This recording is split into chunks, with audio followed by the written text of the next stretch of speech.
We still being recorded? Yeah. I don't know. We got to keep it gangster. You already know.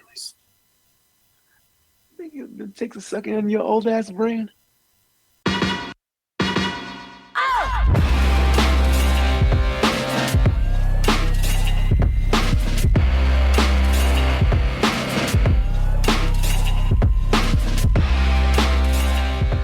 Previously on Chat 62. Once my mom stopped working in the field, she started babysitting.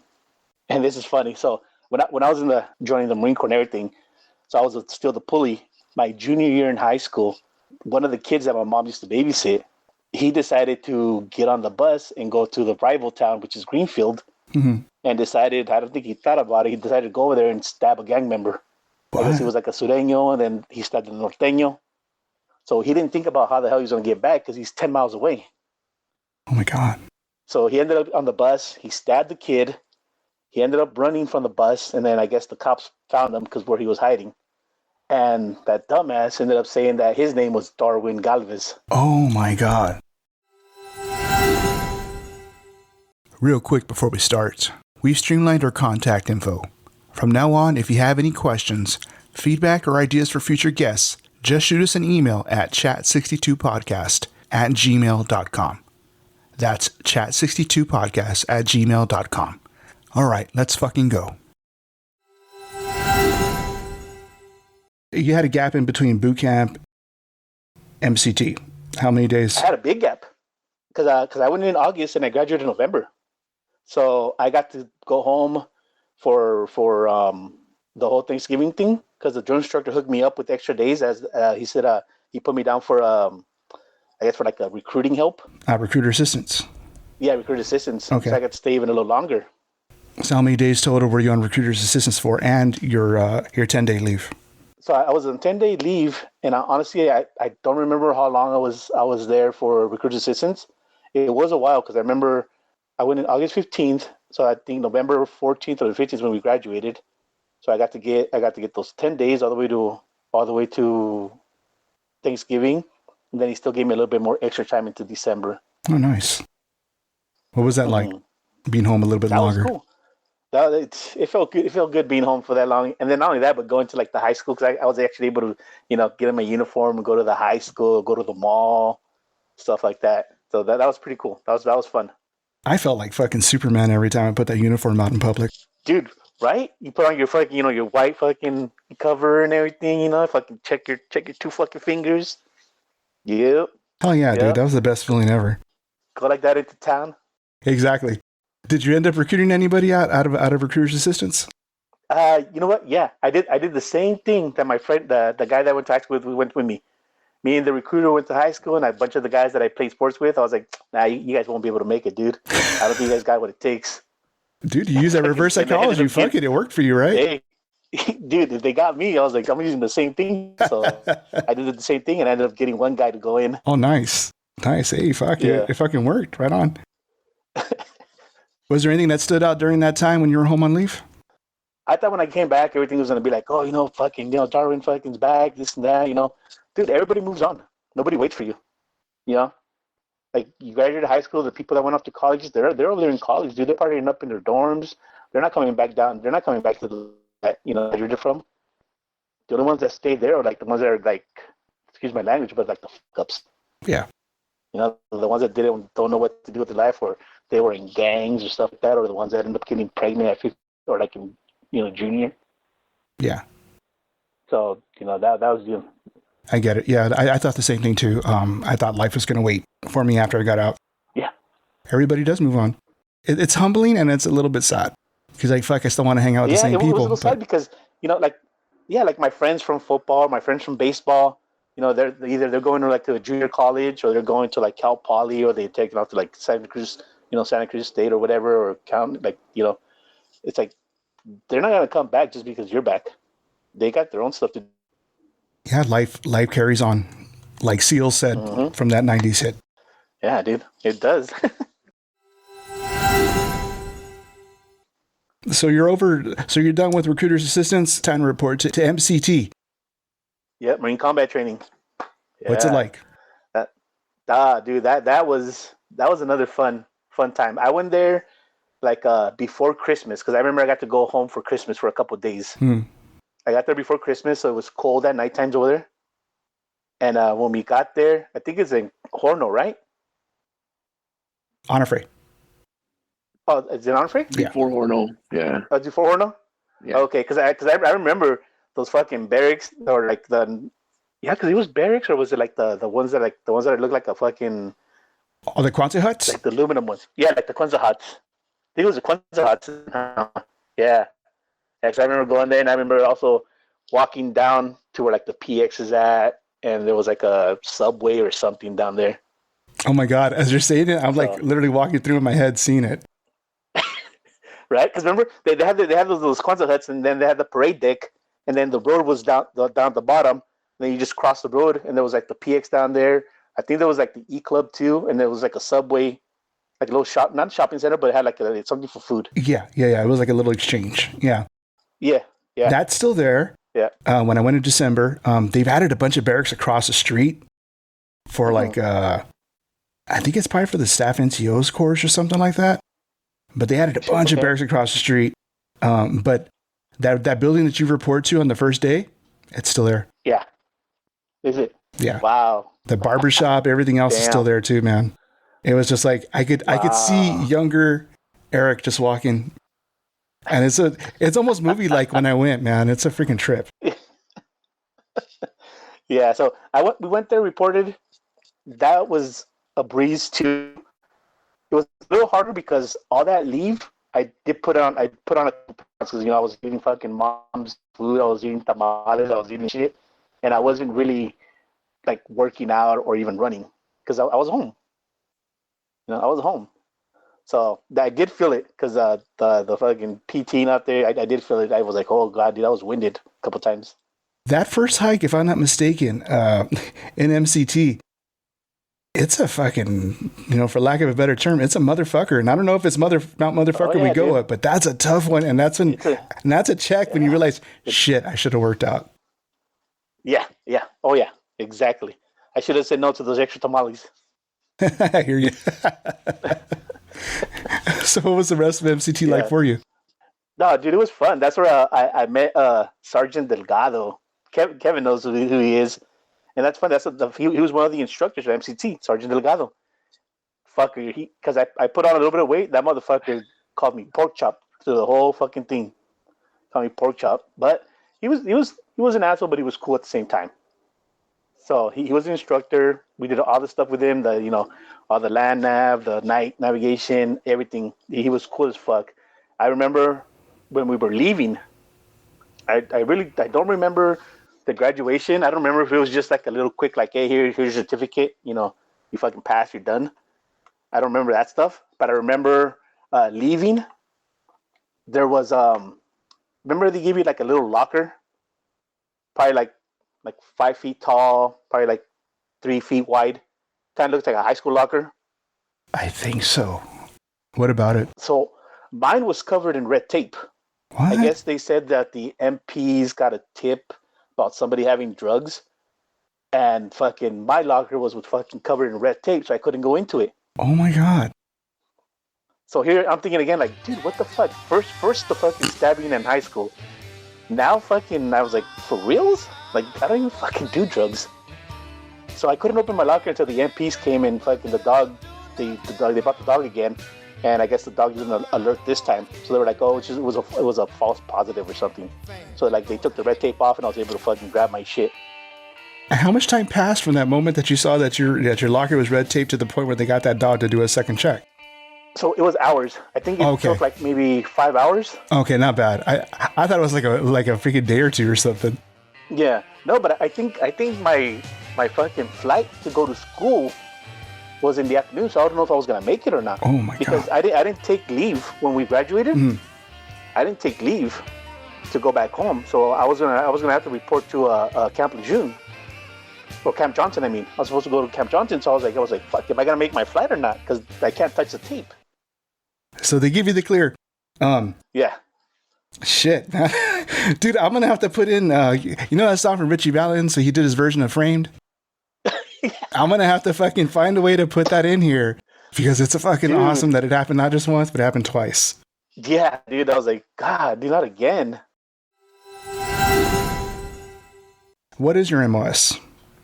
0121 Okay. personnel clerk. All right. Yeah. So what made you pick that MOS? So I scored good on the ASVAB. So the drill instructor was like, hey, you know what? Don't do grunt. He's like, if you want to do it, cool. He's like, but he's like, you know, you're a pretty smart kid. So he told me, he gave me some choices. I think it was airfield, supply, and personnel clerk. And I was like, personnel clerk? And he's like, yeah. He's like, have you seen that movie? Have you seen that TV show Jag?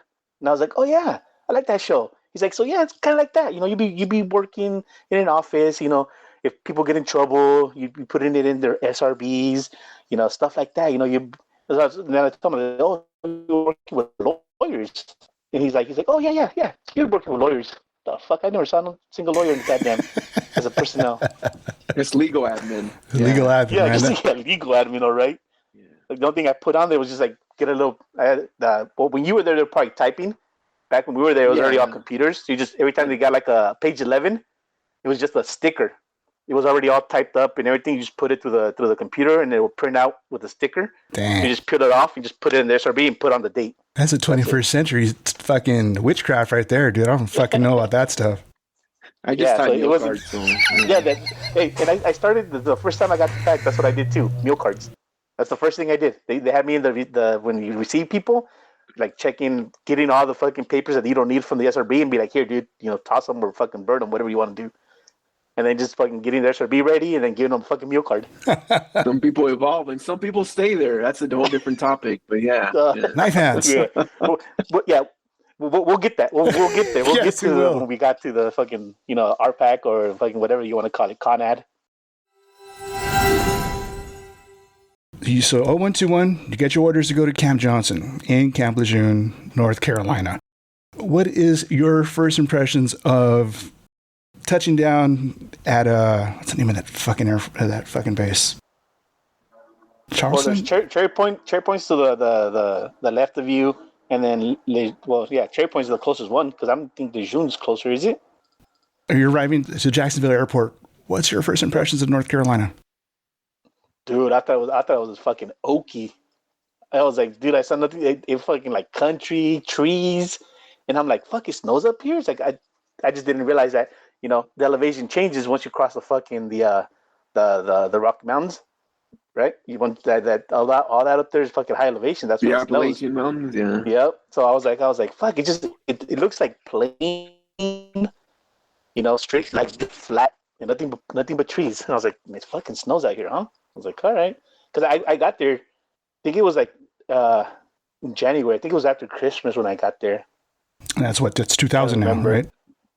Yeah. I think I got there either late December or early January. So there was snow because I got pictures of me in the fucking working party vest in the snow. Oh wow. Yeah. Damn. So you reported to Camp Lejeune, to Camp Johnson in the winter of 2000. Yeah, I think it was the winter of 2000. Wow. I graduated in 99. No. Yeah. In the winter of 2000. Before that, have you ever flown on a plane? Yes. Yeah. So that didn't scare me or nothing like that. So You were gonna have your La Bamba moment, right? That seems to be the theme. That's the second time I mentioned Richie Valens. So you're out to Camp Lejeune. Fucking, you're hearing fucking banjos in the background. I'm just kidding. Yeah, but exactly. So you're attached to Map Platoon for a bit, I assume. Yeah, no, it wasn't that long. I didn't get to do any working parties. So the class didn't start soon, but they sent us to go work with the fucking MP people. Really? Yeah, so I actually got to work the front gate. So I had my vest. I had my vest and everything, and I was fucking saluting the officers and then checking the ID and waving other people in. You know what I mean? Salute the officers, wave everybody else in. So I got to work at the fucking gate. And then where we stayed at, so I had a bunch of guys with me because we were doing the front gate. So it was a bunch of guys. So we had a TV. I think we had a pool table. We had like some chairs, like 3 rows of chairs to watch the TV, and then we had our sleeping area. So it wasn't with Map Platoon. You were attached somewhere else. Yeah, so we were, but it doesn't say like on my SRB, it doesn't say TAD or nothing like that. But we were sent over to go help like the MP people, because I remember they were MPs because they had the fucking badge, and they had the MP cars. Oh wow! So you didn't even get to do all the fun working parties with all the bullshit they made us do. Wow. I didn't get to go fucking collect garbage. I didn't get to work at the chow hall. I didn't get to none of that stuff, dude. I was actually me. It was me and like maybe like 10 of us got sent to the fucking to go work over there, and then they just trained us real quick on how to fucking, you know, if you see the little blue sticker like on the motorcycles, it has them on the forks, the windows. You know what I mean? And even if it's just the wife, if there's a blue sticker, you still salute. Wow! So how long were you doing that for? I think we did it for like maybe like a week or maybe 2. Can't remember. But that was fun, working the fucking gate, and especially sometimes you work it at nighttime, so you get the you know, the fucking students trying to come in all fucking pedals. You get the real excitement. Yeah, you get like the nighttime was fun. Nighttime was cool, especially because you come in with the taxi, so you got to check the IDs. So was there any young Marines up to any kind of pendejadas or? There was, you know, like in high school, I used to go like to the fucking parties and have a couple beers. You know what I mean? Like football parties. We'd have them out like in the fields at the barns. So I wasn't really an asshole to the guys that came over, you know, like smelling like alcohol. As long as you weren't doing something stupid, or you weren't like or you weren't like making like a big old ruckus. It was just like, I just, you know, go to sleep. Oh, good. Yeah, I wasn't there to fucking. You weren't that guy, right? Yeah, it's like I get it. You know, we're fucking far from home. We're doing shit. Just as long as you don't do something really stupid that, you know, we can't help you with, then you're on your own. So you're out there for what, about a week to 10 days, right? Yeah, like a week, 10 days around there, and that was fun. Like I said, that was cool, dude. That was fucking fun as fuck. Did that make you rethink your choice about choosing 0121? Yeah, it did. I was like, man, dude, I should have fucking done MP. You had a little taste of it, huh? I was like, fine. I was like, that's where I got the taste of, because before I joined the military, I was also in the PAL program. So like when I was living in King City, I was doing ride-alongs. Okay. With the cops. So I wanted to be a cop. Is that kind of like your guys' version of Police Explorers? Yeah. The Police Explorers. They just called it, I don't know if it's still called the PAL, the Police Activity League. It's basically an explorer. All right. Oh, okay. I wish I would have touched on that earlier. Sorry. I know. I know. I forgot to mention it too. You know. It's right. It's funny how just certain things will just jar other memories. Yeah. Yep. Yeah. So I did that when I was like back in high school and everything. I think I was like a sophomore when I first started doing it. So when I got to Johnson and I was able to do that, it just brought back the memories of being in the PAL program and stuff. It almost came back naturally. Yeah. That's cool. Yeah. I did mess up a couple of times. Sometimes I forgot to salute the officers, or sometimes I would fucking salute the Navy guys because they had the fucking, you know, they were silver, like the chiefs or something. They had like silver little fucking anchors. I hate that shit. So I didn't know if it was a fucking, you know, lieutenant or something, dude. So I would salute. He was like, and they would be like, no, I'm not an officer. I'd be like, oh, okay. I would always mix that up too, and I would go over to the Naval Hospital. You just see a freaking sailor with this, like you said, with the silver, and yeah, because you see something shiny, you're gonna fucking salute. Yeah, either that or get your ass chewed. Yeah, I'm like, you know what? I'd rather take the chances of someone telling me, you know what, I'm not an officer. Then why didn't you salute me? Yeah, exactly. Yeah. Yes. I'll take the lesser of two evils. Yeah, so I did for a couple times right there at the gate. Nothing serious. I did get like one time, you know, the officer was like, hey, you know, you're supposed to salute me. And I was like, oh shit, I'm sorry, sir. And you know, salute him, and then he fucking went to the gate. Nobody complained, so I never got in trouble for not saluting. Oh, good. So, good. He lucked out. Yeah, exactly. So you picked up with 0121 school with PA school. What was PA school like for you? It was boring. A lot of typing, a lot of PowerPoint fucking presentations. Death by PowerPoint? Codes that you had to learn, because depending on if you're going to be like the diary entry guy, you know, it's a bunch of codes. So they were trying to teach us all the codes. We had the green monster, you know, the green fucking book. So I would try to write as much as I could there, try to write as many codes as I could, So by the time I got to where I was going, I already knew some of the codes or stuff. I always try to write like, oh, like when you come back from leave, it's like 11:59. You got to go like a minute back, or sometimes before you leave, it's an hour forward or something. So I was trying to pick up all that. Yeah, it was a lot of information to take in. Yeah, a shitload of it was just overload. And by that time, with the 01, did they already eliminate the 0131? Yeah, I think so. I didn't have any 0131s. It was all of us were 012s. Yeah, and the reason why I asked was because you had mentioned data entry for UD, and at one point they still had the 012s were doing the SRB stuff, the administration stuff, and the 0131s were still doing the data entry, unit diary. So I guess by that point they probably consolidated. By that point they just put them all. Just 0121 was the whole thing, and they taught you everything. Which was probably better because it would work out for you in the long run during your Marine Corps enlistment, your Marine Corps career. Mm-hmm. Knowing, not just one side, but learning both sides. All right. Oh, yeah. So how did you do at PA school? I did good. I think I came in 4th in my class. So I came in 4th, and I ended up getting the duty station that I wanted. I just wanted to come back to California. I didn't want to go overseas right away. And that was so you can be close to family? Yeah. Yeah, so I can be close to family because, like I said, my grandma's in LA. So fucking every weekend I would just fucking take the train right to the fucking Grand Central Station in LA, and then take the blue line or the green line to my grandma's house. That's cool. So it's a trip you still remember the lines too. Oh yeah, dude. I think I have the video of when they first started the blue line, green line, and I think it was blue, green, and red, and they made a video with the Ninja Turtles. Oh, did they? To promote the blue line, green line, and red line. Oh, that's cool. It was like a Ninja Turtle video. Yeah, but yeah, it's color coded. You're just missing the orange line. Yeah, yeah. So I still remember that. I still remember that video. It's on a VHS too. Oh yeah. Oh shit. Yeah. So how was the rest of PA school for you as you were out there on the East Coast? Did you go explore? I did. I didn't go to the mall. I'm probably one of the first ones to tell you that I didn't go to the mall out there. I did get a tattoo out there. I got my first tattoo. It's kind of like that, like the Bill Goldberg travel band. Okay. Yeah. I know what you're talking about. So I got that one out there, and I went to my first strip club out there. At the Driftwood? I think it was a Driftwood. I can't remember the name of it, but it was my first strip club. And then the first laptop I got, the girl said that her fucking dad was a gunnery sergeant. Her what was a gunnery sergeant? Her dad. Oh shit. So it was a gunnery sergeant's daughter fucking working at the strip club. Oh fuck, dude. Oh my god. And then I go in there wearing my fucking black dress socks, dude.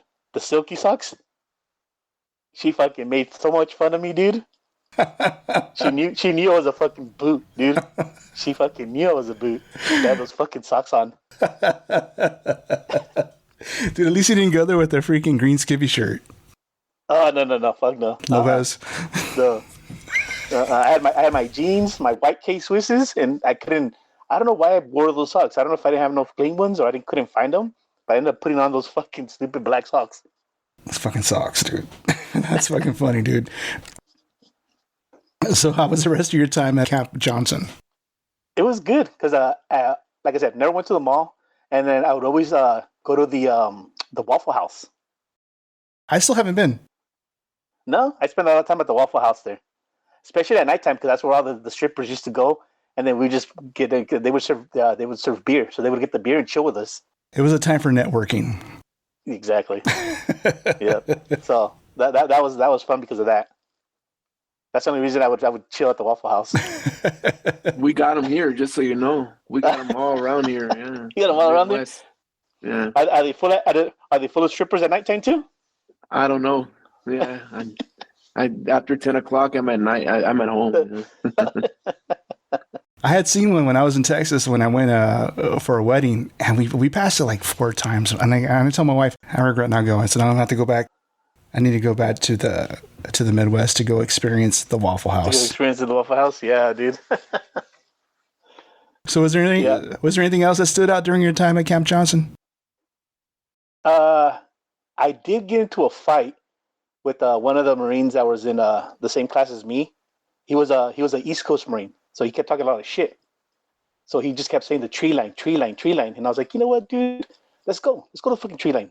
What's this tree line shit? And then that's when I first found out what the tree line is. You go to the trees and you fucking duke it out there. How did it go? Good. We both got like a couple swings in, nothing seriously. Then we just ended up stopping it. It wasn't like we had like a crowd to see us. It was just me and him. We went out there. Just got out of your system. Yeah. Yeah, just because he kept talking shit because he's East Coast Marine. He's fucking sand fleas and this and that, and we're Hollywood Marines. And it was like, bro, fuck. Okay, I'm so sick and tired of it, dude. I'll show you Hollywood Marine. Motherfucker, go out there and fucking hump. Yeah. Mountain motherfucker. And fucking exactly. You tell me. We got mountains. You guys got nothing but fucking just straight fucking roads. And you got sand fleas. Yeah. So we did. He told me the tree line, and that's when I first found out what the tree line was. I heard about the tree line. That's okay. Now I know what happens at the tree line. Yep. You just go and just go fucking hide where the trees are at, and just go take care of business. At least you guys got out of your system, and it didn't escalate to anything worse than that. It didn't. Nah, it didn't. You get your orders to come back to California, Camp Pendleton. Yep, to Pendleton. What's your first duty station? So when I was going to Camp Pendleton, like I told Lopez, like anything that can happen to me happens, but I never get shit on. So when we were going back, I had a layover in Philadelphia, and I got pickpocketed. Oh my God! At the airport. So my wallet got stolen with my military ID and with my fucking license. So I had no fucking ID. Oh my God! So in order to let me onto the plane, I guess they had to call where my orders said where I was going to, and they had to fax something like a copy of my ID or something. So I had to fax it to the airport so I can get on my plane in Philadelphia to go back to California. I think it was because of the snow, because they even put me up at a hotel close to the airport. Oh my God! Yeah, so I got pickpocketed in fucking Philadelphia. The brotherly love city, my ass. Yeah, dude, that's such a trip that they sent you further up as a layover instead of staying out to maybe somewhere in Chicago. That's the Marine Corps. In order to save money, they flew me from the Jacksonville airport on a small little fucking propeller plane to Raleigh, North Carolina, and from there I got another plane and they took me to fucking Philadelphia, and then fucking we got laid over there for one day because of the snow. And I got put out, and then I got pickpocketed, and I got put up in the fucking hotel, and then I got sent. Then the next day when they fucking let us go, I make myself to California with no fucking ID. Oh my God! So you fly back where back down to LAX or San Diego? Okay. So we fly back to San Diego, and at this time I'm already a Marine. I'm PFC and everything. I fucking make the mistake when I go to the USO. There's two fucking sergeants standing there, and I'm like, hey, corporals, how you doing? Because I didn't see the extra fucking. I didn't see the extra one, dude. And then they look at me, and I was in civilian attire, and they look at me and they thought I was a recruit, kind of report to fucking boot camp. Oh. So they took it easy on me. Oh, you fucking lucked out. Dude, they didn't make a big deal about it, but I was like, oh fuck, they're like, corporal. They're like, fucking stupid recruit. This is a sergeant. So I was like, yes, a recruit. Got that right. Yeah, recruit. Yes, I am. So I was like, fuck. I was like, dude, you gotta start paying more attention to shit. Attention to details. Yeah, I know, right? So you fly back. So you touch back down to San Diego, USO. Mm-hmm. Yep. So I had to get a taxi to go on base. So I already had my the airport was kind enough to give me the copy of the ID that they got from whoever they called for my orders. So I had that with me. So when I fucking checked in, when I came in through the gate, I just showed them that paper and I showed them my orders, and they took me. Can't remember where it was. It was like a receiving JRC. JRC. So I went there, and I think I got there on a weekend. So my family lives all the way in Salinas, so I can't go nowhere. So I ended up staying the night there. Okay. So they put me up in a little fucking like bunk bed. You know, it was just me. I think it was me and like 2 other guys. So after MOS school, they didn't give you any kind of leave? I didn't take none. Oh, okay.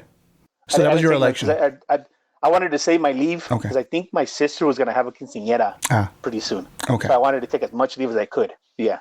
So I didn't take none. So you're down at the squad bay of the barrack at JRC. The guy on duty was a corporal, so he was pretty cool. He was pretty chill. Told me where the mess hall was at. Told me everything. You know, fucking told me where I can go. Shit like that. I didn't go nowhere, dude. I didn't want to get another cab, and I didn't have a car, so I just stayed there the whole time. And then I think they had a TV there and everything, so I just went watching TV and fucking just chilling. And then Monday comes, and my orders said I was supposed to go to Kilo, so I was supposed to go to 1-3, I think. Okay. 3rd Marines. And that's, is that Horno? Yeah. So, no. I don't know if that's Horno or not, but it was over there by Pulgas. Okay. Because you came down the big fucking mountain. You came down on the road, and then to the left, they have like where the helicopters do the firing. Mm-hmm. And then Pulgas is on your left. Okay. But if you keep going straight, there's another camp. Is that Margarita? Flores? Or Margarita? Flores or Margarita? Shit, I don't remember. I think it was Flores Margarita, but that was 1-3. That was Kilo, because they had Kilo there. That's where I was supposed to go. But for some reason, I don't know who fucking made the call.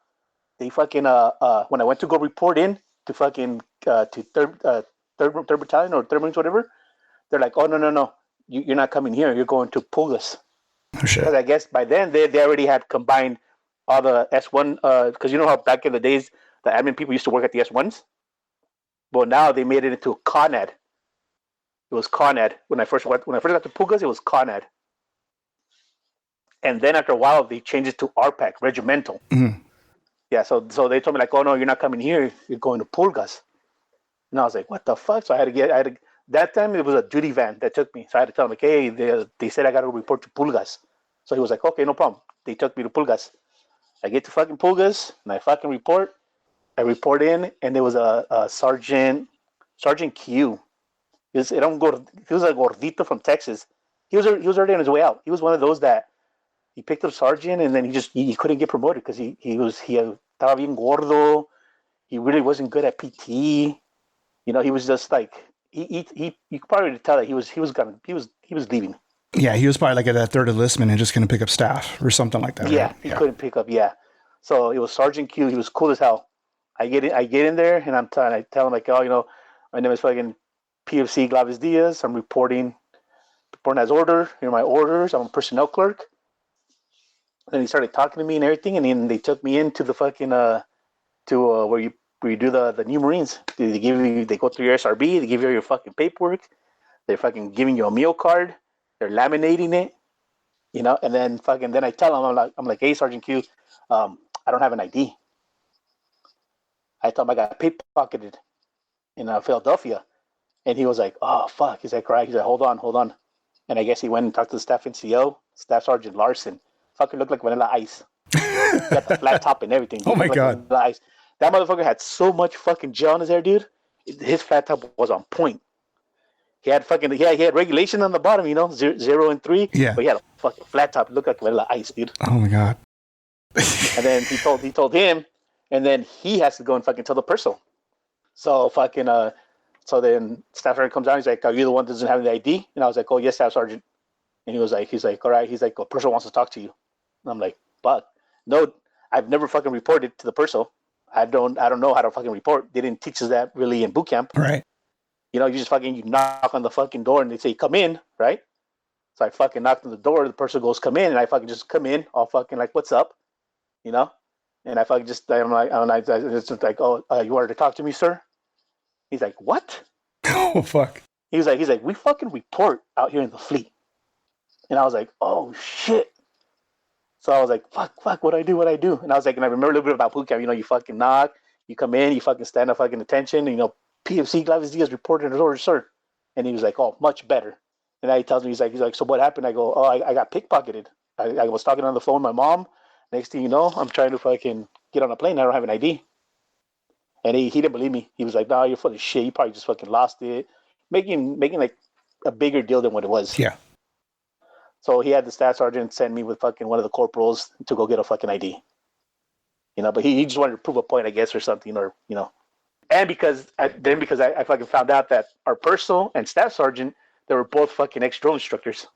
Oh. Okay. So, oh shit. Yeah. So you had a little bit of taste of that. So that being said, you finally get your ID, your perso. Yep. And you said your purse chief, and who else was a former drill instructor? Your staff NCO. So yeah. So we had when I first got in there, I walked in through the SRB side where they have all the SRBs. So the staff NCO there was Staff Sergeant Larson, the one that looks like Vanilla Ice. Uh-huh. And then our personnel officer was right behind him. I can't remember his name. But he was a Chief Warrant Officer 3. So I can't remember his name, but he was there. And then right to the right of him was our small little office where we had our pay clerk and we had the guys that are doing the meal cards and the new check-ins. And then on the other side of the building is where we had the order people, the ones that did orders. And in the middle of the building is the one that did the entries, the diary. Entries for everything. Yeah, you guys had it a little bit different than our setup than what we had. We had a unit diary clerk in every section for SRBs that were just handling like the regular maintenance. Mm-hmm.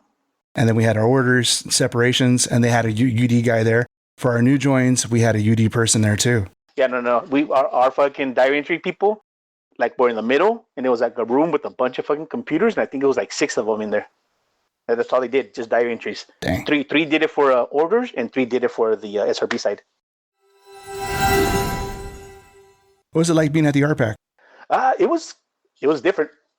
It was different because so once I got there and once I was like accumulated and once I started hanging out with people, I think there was another guy that I knew there was named Lopez and Flores, and they started telling me about the female personnel officer that we had. She was a big old fucking coqueta. What's that mean? I'm sorry. Kind of like a little white girl hood rat. Okay. Oh, okay. Got it. Okay. Yeah, and she was a perso. What was it like working with WMs? Working with the females, it was all right, but it was too much drama. How long were you at the RPAC for? I was there for all my 4 years, except for the last year that I took off with Lopez in 2-4. So I got to go out and do workups with fucking 211. I got to go to 29 Palms and do like this big fucking workup where I got to go out there with the howitzers. I got to go out there on the fucking helicopters. I got to go fast rappelling. I got to do all the fucking cool shit.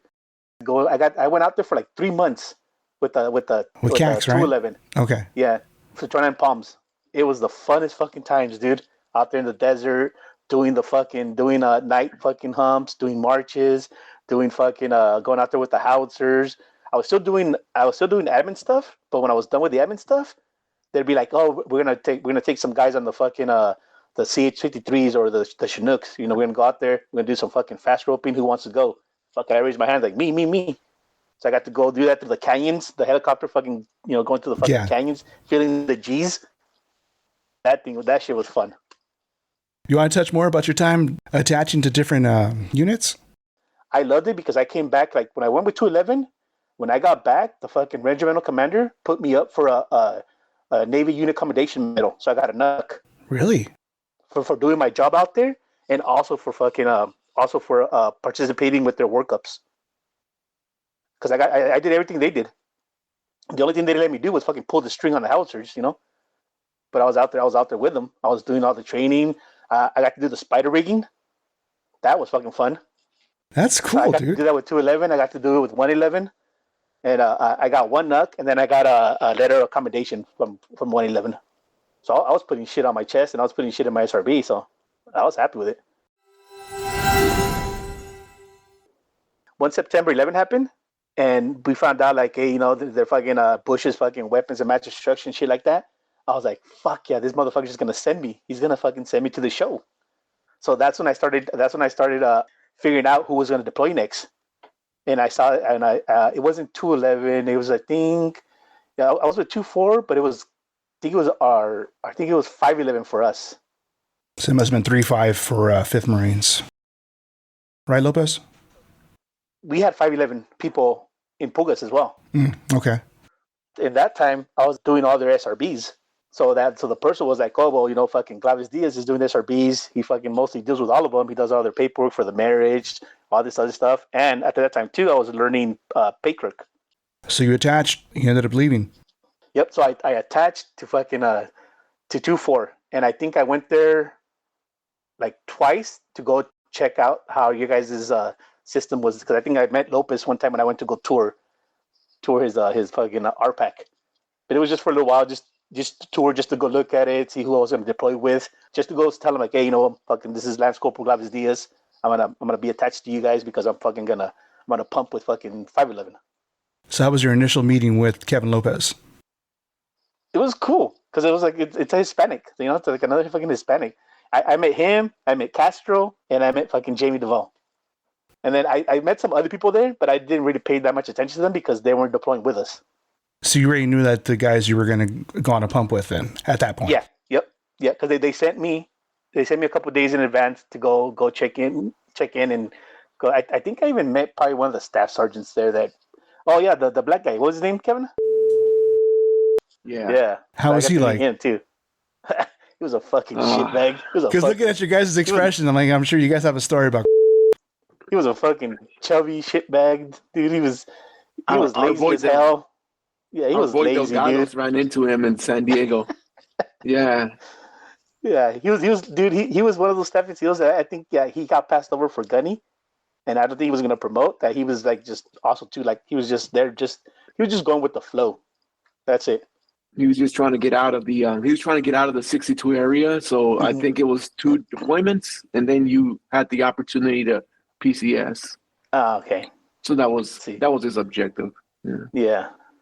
Yeah, so I got to meet them and everything. And before we left with 2-4, I had to stay at your guys' barracks. And then me being me, I don't know who the guy was. They put me in the room with some guy, but it was over the weekend and he took off. He wasn't going to be there.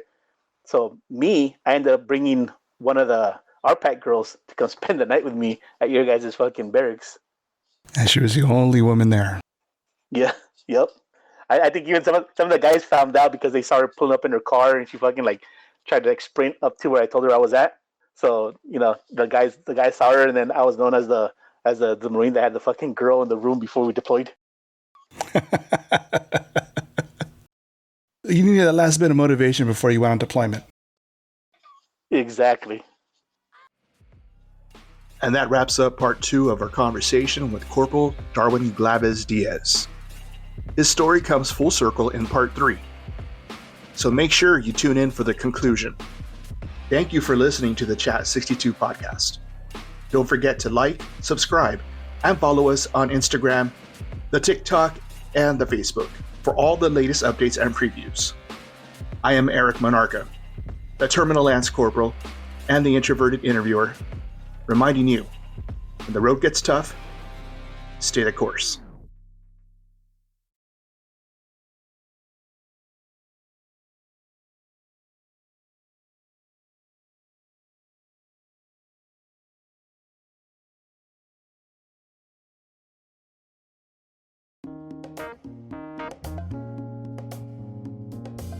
This is Erik from the Chat 62 podcast, Marine Corps veteran, and just another guy who's been through some dark nights of the soul. If you're struggling, I want you to know you're not weak. You're not alone. You're not broken. The truth is, a lot of us have been there. So if you're feeling overwhelmed, please just dial 988. It's free, it's confidential, and someone's there to listen 24/7. We need you here. The road's better with you in it.